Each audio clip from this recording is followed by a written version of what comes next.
الله أكبر لا إله إلا الله والله أكبر الله أكبر ولله الحمد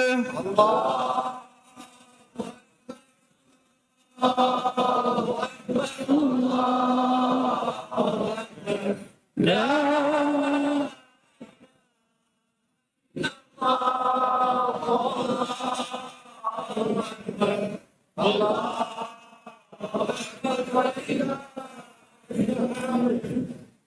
الله أكبر الله أكبر الله أكبر كبيرا والحمد لله كثيرا وسبحان الله وبحمده بكرة وأصيلا لا إله إلا الله ولا نعبد إلا إياه مخلصين له الدين ولو كره الكافرون لا إله إلا الله وحده صدق وعده ونصر عبده وأعز جنده فهزم الأحزاب وحده لا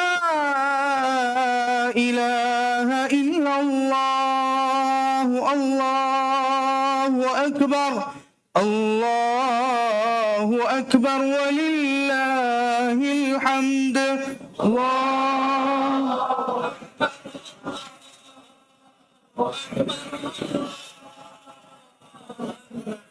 لا إله إلا الله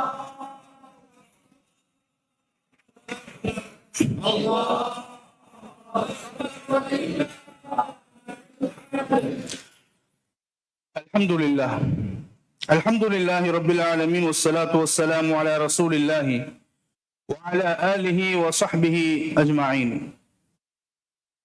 أما بعد قال الله تعالى في القرآن الكريم والفرقان المجيد أعوذ بالله من الشيطان الرجيم بسم الله الرحمن الرحيم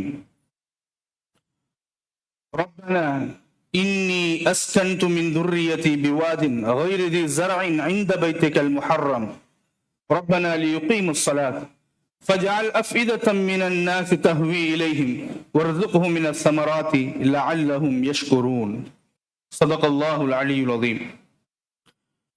அளவற்ற அருளாளன் நிகரற்ற அன்புடையோன் எல்லாம் வல்ல அல்லாஹுவின் திருப்பெயரால் ஆரம்பம் செய்கின்றேன்.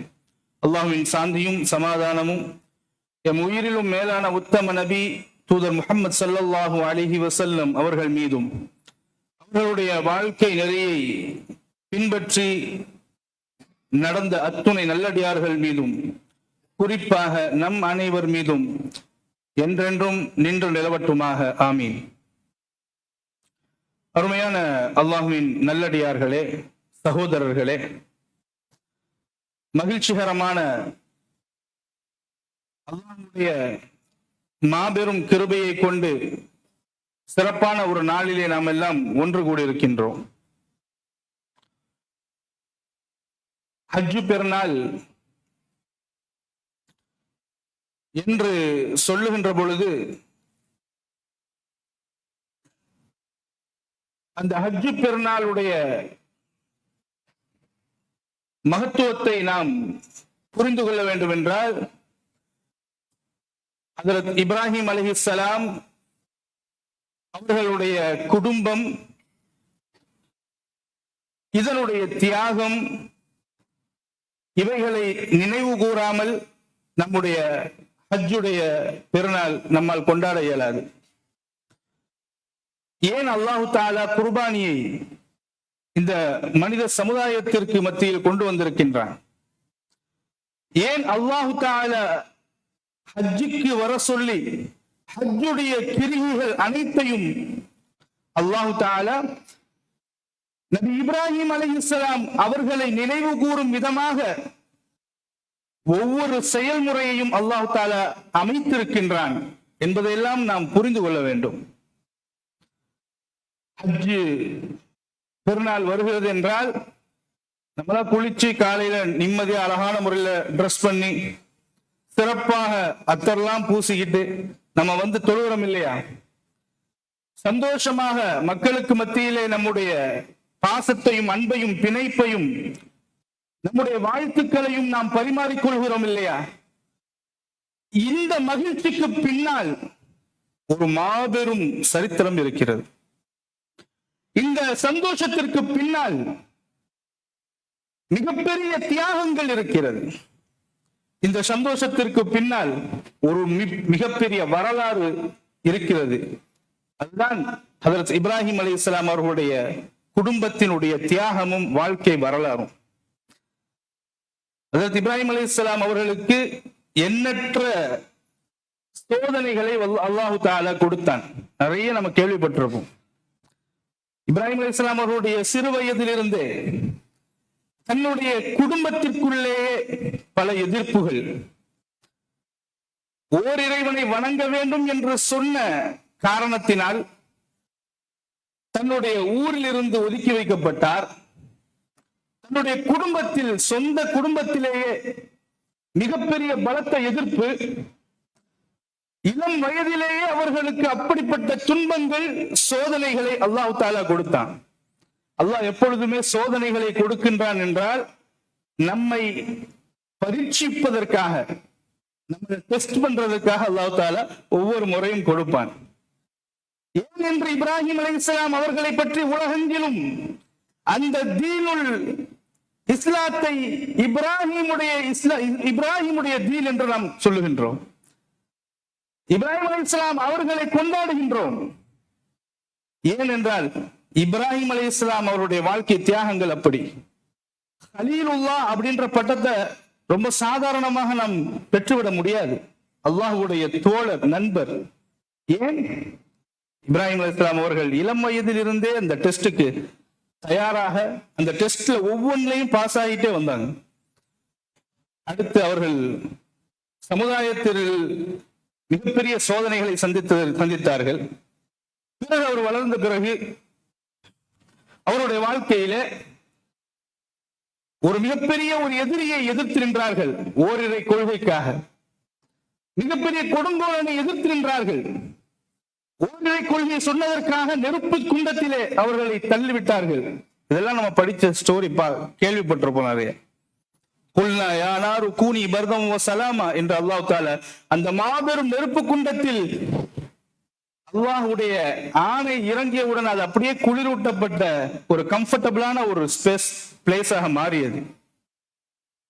அல்லாஹ்வுடைய சோதனைகள் வருகின்ற பொழுது உறுதியாக ஈமானோடு ஒருவர் இருந்தால் அவர்களுக்கு அல்லாஹ் தஆலா எப்படிப்பட்ட உதவியை கொடுப்பான் என்பதற்கான ஆதாரமும் அடிப்படையும் இப்ராஹிம் அலைஹிஸ்ஸலாம் அவருடைய காலத்தில் ஒவ்வொரு அந்த சோதனையிலும் அவர்கள் கண்ட வெற்றியில் நமக்கு ஏராளமான படிப்பினைகள் குவிந்து கிடைக்கிறது. அந்த டெஸ்ட்ல பாஸ் ஆயிட்டாங்க. அதுக்கப்புறம் குடும்பத்தை கொண்டு அல்லாஹ் தஆலா ஒரு பாலைவனத்தில் தண்ணீர், மரங்கள், பசுமை எதுவுமே இல்லாத ஒரு இடத்தில் விட்டு அல்லாஹ் தஆலா போக சொன்னான். இது எவ்வளவு பெரிய கொடுமையான ஒரு விஷயம். குழந்தையை சுமந்து கொண்டே இருக்கக்கூடிய மனைவி ஹாஜரா, இப்ராஹிம் அலைஹிஸ்ஸலாம் அவர்கள் மனைவியை அழைத்துக் கொண்டு, எங்க சாதாரண ஊர் பேர் தெரியாத ஊர் அல்ல, அது ஊரே அல்ல, அப்படிப்பட்ட ஒரு பாலைவனத்தில் விட்டு செல்வதற்காக அல்லாஹ் ஏவினான்.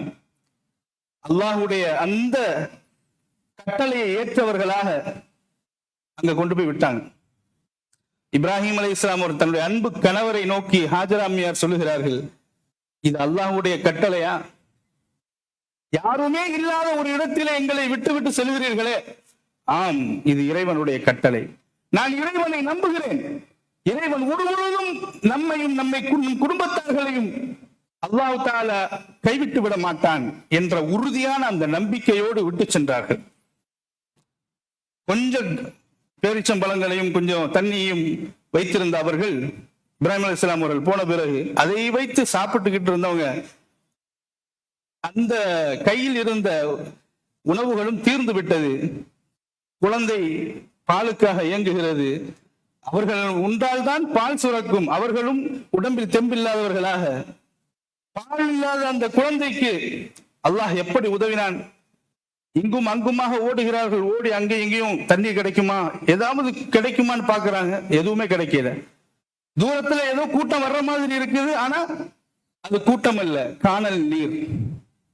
இப்படி எதுவுமே இல்லாமல் இருக்கின்ற பொழுது அப்படியே அங்கும் இங்குமாக அலைந்து திரும்ப வந்து பாக்குறாங்க. தன்னுடைய குழந்தை, பச்சிளம் குழந்தைக்கு பக்கத்துல ஜிப்ரைல் அலைஹிஸ்ஸலாம் அவர்கள் இருக்கிறார். குழந்தை காலால் உதைக்கிறது. அங்கே தண்ணீர் பீரிட்டு வருகிறது, ஜம்சம் தண்ணீர். அணை கட்ட முற்படுகிறார்கள். ஹாஜரா அம்மையார், ஜிப்ரைல் அலைஹிஸ்ஸலாம் அவர்கள் அதெல்லாம் ஒண்ணு இல்லை, அந்த குழந்தைக்கு எல்லா கம்ஃபர்டபுளான ஒரு விஷயத்தையும் அல்லாஹ் தஆலா அமைத்திருக்கிறான் என்று சொல்லி அங்கே அந்த தண்ணீரை கொண்டு இளைப்பாறுகிறார்கள். இப்படி ஒரு 10 வருஷம் கழித்து இப்ராஹிம் அலைஹிஸ்ஸலாம் அவர்கள் அந்த பக்கம் வராங்க. அந்த இடமே மாறி இருக்கிறது. இன்று இருக்கக்கூடிய மக்கா போன்ற, அதாவது மக்கள் வாழக்கூடிய இடமாக மாறி இருக்கிறது. ஜுருஹும் அப்படின்ற கூட்டம் அங்கே இப்ராஹிம் அலைஹிஸ்ஸலாம் அவர்கள் போனதற்கு பிறகு, இந்த ரம்சம் நீர் எல்லாம் வந்ததற்கு பிறகு ஜுருஹம் அப்படின்னு சொல்லக்கூடிய கூட்டம் வருகிறார்கள். எங்கே அங்கே பார்த்தா பயங்கரமா பறவைகள் எல்லாம் பறக்கிறது, ஏதோ தண்ணீர் இருக்கும் போல அப்படின்னு நினைச்சுக்கிட்டு வந்து அந்த இடத்துல பாக்குறாங்க. நீர் உள்ள ஒரு ஊற்றும் இருக்கிறது. அங்கே இஸ்மாயில் அலைஹிஸ்ஸலாம் அவர்கள் தாயாரும் இருக்கிறார்கள். அங்கே அந்த கூட்டம், ஜுருஹும் கூட்டம் அங்கே தங்குகிறார்கள். இப்படியே அரபுகள் அந்த இடத்தில் தங்கி இன்னைக்கு மக்காவாக இருக்கிறது. இது எல்லாம் ஒரு வரலாறு. இந்த டெஸ்ட் எல்லாம் இப்ராஹிம் அலைஹிஸ்ஸலாம் அவர்களுக்கு, அவருடைய குடும்பத்தார்களுக்கு அல்லாஹ் கொடுத்ததற்கு பிறகு அதையெல்லாம் விட மாபெரும் ஒரு டெஸ்ட் அல்லாஹ் தஆலா அடுத்தது கொடுத்தான். என்ன? இப்ராஹிம் அலைஹிஸ்ஸலாம் அவர்கள் தவம் இருந்து பெற்ற அந்த குழந்தையை அறுத்து பலியிட வேண்டும். அறுத்து பலியிட வேண்டும் என்கின்ற கனவு வருகிறது இப்ராஹிம் அலைஹிஸ்ஸலாம் அவர்களுக்கு.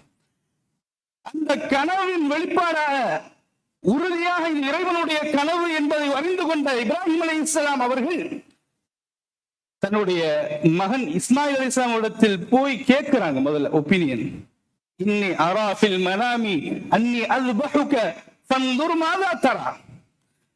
எனக்கு இப்படி ஒரு கனவு வந்திருக்கிறது அருமை மகனே, நான் உங்களை அறுத்து பலியிடுவது போன்று இறைவனுக்காக என்று சொல்லுகின்ற பொழுது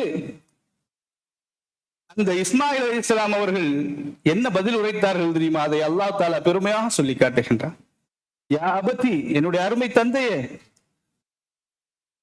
ஃபஃஅல் மா துஅமர், உங்களுக்கு அல்லாஹ் என்ன கட்டளை இட்டிருக்கிறானோ அந்த கட்டளையை நீங்கள் தாராளமாக நிறைவேற்றுங்கள். என்னுடைய விருப்பம் எல்லாம் அது அப்புறம் தான். இறைவனுடைய திரு பொருத்தம், அவனுடைய ஆர்டர் வந்து விட்டது என்று சொன்னால் அதை நீங்கள் முழுமையாக நிறைவேற்றுங்கள். சத்தஜிதுனி இன்ஷா அல்லாஹு மினஸ் சாபிரீன், என்னை நிச்சயமாக நீங்கள் ஒரு பொறுமையாளர்களாக நீங்கள் காணுவீர்கள். அந்த பொறுமை தான் நம்ம இடத்துல இருக்குதில்லை. ஒரு கஷ்டம் வருகிறது நம்மை நோக்கி என்று சொன்னால் உடனே நம்ம எல்லாம் பேனிக் ஆயிடுறோம். உடனே நம்முடைய உடல் நடுங்கி விடுகிறது, உள்ளம் பதபதித்து விடுகிறது, நாம் ரொம்ப டிப்ரெஷன் ஆயிடுறோம். அல்லாஹ் நம்மோடு இருக்கிறான் என்கின்ற எண்ணம் நமக்கு வருவதில்லை. லா தஹ்சன் இன்னல்லாஹ மஅனா, அல்லாஹ் நம்மோடு இருக்கிறான் என்று நபிகள் நாயகம் ஸல்லல்லாஹு அலைஹி வஸல்லம் அவர்கள் அற்புதமான ஒரு நேரத்திலே, அதாவது இக்கட்டான ஒரு சூழ்நிலையை அற்புதமான முறையில் அவர்கள் தைரியமாக தன்னுடைய தோழருக்கு சொல்லி காட்டினார்கள் இல்லையா? நபிகள் நாயகம் ஸல்லல்லாஹு அலைஹி வஸல்லம் மட்டுமல்ல, நபிமார்கள் அனைவரும் சோதனை ஏற்படுகின்ற காலத்தில் அல்லாஹ் என்னோடு இருக்கிறான் அப்படின்ற எண்ணத்தோடு இருந்தார்கள். அப்படிப்பட்ட ஒரு மாபெரும் சரித்திரம் அங்கே இருக்கிறது. இன்னைக்கு பிள்ளைகள் எல்லாம் தியாகம் என்று வருகின்ற பொழுது பெற்றோர்கள் தியாகம் செய்வது மிக சாதாரணமானது. பிள்ளைகளுக்காக எல்லாம் தியாகம் பண்ணுவார். ஒரு பெரிய அரசராக இருப்பார். ஆனா தன்னுடைய பிள்ளைக்காக வீட்டுல தன்னுடைய தோளில், அந்த தலையில் தோல் முதுகில் ஏற்றிக்கொண்டு குதிரை சவாரி, யானை சவாரி செய்வார். அவர் பெரிய அரசனாக இருக்கிறதெல்லாம் முக்கியம் இல்லை, என்னுடைய பிள்ளைக்காக நான் எல்லாத்தையும் தியாகம் பண்ணுவேன். இப்படி எல்லாவற்றையும் தியாகம் செய்யக்கூடிய மனப்பான்மை பெற்றோருக்கு இருக்கிறது என்பது ஆச்சரியம் இல்லை. ஆனால் இன்று பிள்ளைகளுடைய தியாகங்கள் எந்த அளவு இருக்கிறது? பெற்றோர்களுக்கு, பெற்றோர்களை மதிப்பதில், அவர்களை கண்ணியப்படுத்துவதில் தன்னுடைய இறக்கையை பணிவு என்ற இறக்கையை தாழ்த்துவீராக என்று அல்லாஹ் தஆலா சொல்றான். தன்ஹருஹுமா, அவர்களை விருப்பூற்றாதீர்கள். தகுல்லஹுமா உஃபின், அவர்களை சீ என்று சொல்லாதீர்கள் என்று அல்லாஹ் எப்படி சொல்லுகின்றான்? அவர்களுக்காக துஆ செய்யுங்க. ரப்பிர்ஹம்ஹுமா கமா ரப்பயானி ஸகீரா, எங்களை எப்படி வளர்த்தார்களோ, எங்களை இரக்கம் காட்டினார்களோ அதே போன்ற இறைவா நீ எங்களுடைய பெற்றோர்களுக்கு இரக்கம் காட்டுவாயாக என்று எப்படி அல்லாஹ் சொல்லித்தர சொல்லுகின்றான். ஆனால் இன்றைக்கு நிறைய பேர் பெற்றோர்களை மதிப்பதில்லை. உங்களுக்கு எல்லாம் ஒன்றும் தெரியாதத்தா, சும்மா வாய மூடிட்டு சும்மா இருக்க மாட்டீங்களா, எப்ப பார்த்தாலும் தொலை. இப்படி அவர்கள் குழந்தைகள் பெற்றோர்களை வஞ்சிக்கக்கூடிய காலத்தில் நாம் வாழ்ந்து கொண்டிருக்கின்றோம். இப்ராஹிம் அலைஹிஸ்ஸலாம் அவர்களிடத்தில் இஸ்மாயில் அலைஹிஸ்ஸலாம் அவர்கள் என்ன சொன்னாங்க? அல்லாஹ்வுடைய கட்டளை என்றால் அதை நீங்கள் தாராளமாக செய்யுங்கள் என்று சொன்னார். நல்லா புரிந்து வைத்துக்கணும். நீங்களும் இப்ராஹிம் அலைஹிஸ்ஸலாம் அவர்களை போன்று, நானும் இப்ராஹிம் அலைஹிஸ்ஸலாம் அவர்களை போன்று. அல்லாஹ்வுக்கு என்ன தேவை வந்துச்சு? இந்த ஸ்டோரியெல்லாம் நமக்கு குர்ஆன்ல சொல்லி காட்டி அல்லாஹ் எதற்கு நம்மிடத்தில் கியாமத் வரையிலும் குர்ஆனில் இப்படிப்பட்ட விஷயங்களை இடம்பெற செய்து வைத்திருக்கின்றான் என்பதை சிந்தித்து பார்க்க வேண்டும். நீங்களும் இப்ராஹிம், நானும் இப்ராஹிம். உங்களிடத்திலும் இஸ்மாயில் இருக்கிறார்கள், என்னிடத்திலும் இஸ்மாயில் இருக்கிறார். உங்களுடைய இஸ்மாயில், என்னுடைய இஸ்மாயில் யார் தெரியுமா? நம்மிடத்தில் இருக்கக்கூடிய செல்வங்கள், நம்மிடத்தில் இருக்கக்கூடிய பதவிகள், நம்மிடத்தில் இருக்கக்கூடிய பொசிஷன், நம்மிடத்தில் இருக்கக்கூடிய ஈகோ, நம்மிடத்தில் இருக்கக்கூடிய அன்பு, உறவு, முறை அனைத்தும் இஸ்மாயில். நமக்கு என்னவெல்லாம் நமக்கு விருப்பம், தேவை என்று நாம் நினைக்கின்றோமோ, எதையெல்லாம் நமக்கு பிரியமானதாக இருக்கிறதோ அத்தனையும் இஸ்மாயில். அந்த இஸ்மாயிலை அறுத்து பலியிடுவதற்கு அல்லாஹ் இஸ்மாயிலை கொல்ல வேண்டும் என்பது அல்லாஹ்வுடைய நோக்கம் அல்ல. புரிஞ்சுக்கணும். தன்னுடைய அன்பு மகனை கொல்ல வேண்டும் என்பது அல்லாஹ்வுடைய நோக்கமும் அல்லாது அல்லாஹ் சொல்லவும் இல்லை. அல்லாஹ் ordered Ibrahim alayhi salam to did not order Ibrahim alayhi salam to kill Prophet Ismail, his son, but he ordered to kill the sense of ownership. அந்த என்னுடையது அப்படின்ற ஒரு இது இருக்கு இல்லையா, ஓனர்ஷிப், அதை அல்லாஹ் தஆலா கில் பண்ண சொன்னான். இது உலகத்துல இருக்கிறது எதுவுமே என்னுடையது இல்லப்பா, இதெல்லாம் அல்லாஹ் கொடுத்தது. இந்த செல்வமாக இருக்கட்டும், பதவியாக இருக்கட்டும், பட்டமாக இருக்கட்டும், எல்லாம் அல்லாஹ் கொடுத்தது. அதை எப்ப வேண்டாலும் அல்லாஹ்வுக்காக நான் தியாகம் செய்வதற்கு நான் தயாராக இருப்பேன். அந்த ஒரு தாத்பரியத்தை, அந்த எண்ணத்தை அல்லாஹ் தஆலா கொண்டு வருவதற்காகத்தான் தனக்கு மிகவும் பிரியமான, வேற என்ன பிரியம் அதிகமாக இருக்க முடியும் ஒரு மனிதனுக்கு? தான் தேடி தேடி பெற்ற பிள்ளை, அந்த பிள்ளையை அறுத்து பலியிடுவதற்கு அல்லாஹ் சொல்கிறான் என்றால் அதை தியாகம் செய்வதற்கு தயாராக இருக்கிறார்களா என்பதை அல்லாஹ் தஆலா டெஸ்ட் பண்றான். அப்படிப்பட்ட அந்த டெஸ்ட்ல இப்ராஹிம் அலைஹிஸ்ஸலாம் அவர்கள் பாஸ் ஆயிட்டாங்க. நீங்களோ நானோ எப்பொழுது நம்ம பாஸ் ஆகும்? நமக்கு பிரியமானவற்றை விட தயாராக இருக்க வேண்டும் அல்லாஹ்வுக்காக.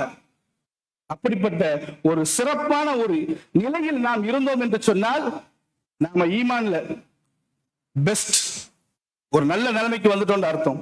அல்லாஹ் தஆலா அப்படிப்பட்ட ஒரு நிலையை உங்களுக்கும் எனக்கும் தந்தருள் புரிவானாக. இந்த அற்புதமான ஒரு நாளிலே இப்ராஹிம் அலைஹிஸ்ஸலாம் அவருடைய அந்த குணாதிசயங்கள் அனைத்தையும் அல்லாஹ் தஆலா நமக்கு தந்து நம்மை அல்லாஹ் தஆலா மிகப்பெரிய அவனுடைய கிருபைக்கு சொந்தமாக, ஈமானுக்கு சொந்தமானவர்களாக, அல்லாஹ்வுடைய எந்த நேரத்திலும் அல்லாஹ்வை ஷுக்ர் செய்யக்கூடிய நல்லவர்களாக நம்மை அல்லாஹ் தஆலா ஆக்கி அருள் புரிவானாக. வாஹிர் தாவானா அல்ஹம்துலில்லாஹி ரப்பில் ஆலமீன். அஸ்ஸலாமு அலைக்கும் வரஹ்மத்துல்லாஹி வபரகாத்துஹு.